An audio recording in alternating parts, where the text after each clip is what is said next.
Hi guys, do you like miso soup? The name is miso soup, but what is more important is the taste of dashi rather than miso. Of course, the basic dashi is important, but adding another umami makes the miso soup even more delicious. This video will show you what to do specifically. Then, いってらっしゃい. Cut tofu into bites. First of all, I will show you how to make basic tofu and wakame miso soup. If you can make this miso soup deliciously, you can make any miso soup deliciously.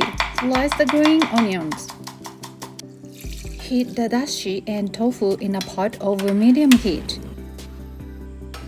Tofu does not need to be boiled or washed in advance. When the tofu starts to dance, add wakame seaweed and turn off the heat. Melt the miso little by little like this. Be sure to turn off the heat before adding miso. This is because the aroma of miso will disappear.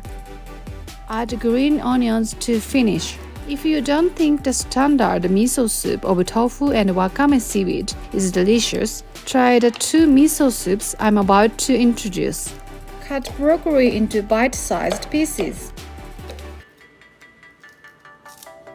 Cut bacon into bite-sized pieces. Meat such as bacon contains inosinic acid, which is the same umami ingredient as dried bonito. Kombu Dashi is made by adding 3 grams of kombu to 500 cc of water and letting it stand for 10 hours. Or you can use Kombu Dashi powder like this. Put Kombu Dashi and bacon in a pot and heat over medium heat. If scum is a concern, remove before adding broccoli. When it boils, add broccoli and simmer for 3 minutes. Turn off the heat and add miso. People who are not accustomed to the taste and aroma of dried bonito may find this miso soup more delicious. Lastly, I would like to show you a miso soup that utilized the umami of shellfish.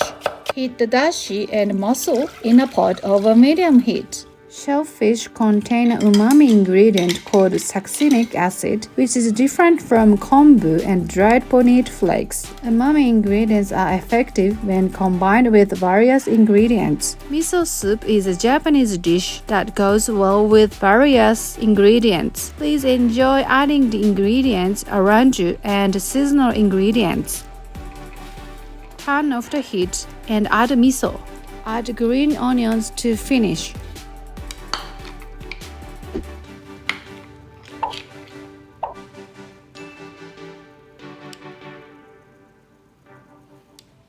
Itadakimasu. First, a staple of Japanese miso soup. Miso soup with tofu and wakame seaweed. If the miso and dashi are separated like this, mix them before eating. Am I in Japan? It tastes purely Japanese. Next, I'll try bacon and broccoli miso soup. I can feel the umami of the bacon. I think that people who are not used to eating miso soup will also enjoy it. If you made it, let me know what you think. Finally, mussel miso soup.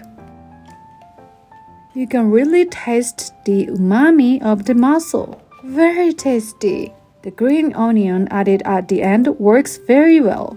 Incidentally, in Japan, miso soup with shellfish such as shijimi clam and asari clam is the standard. Thank you for watching. Please subscribe to our channel.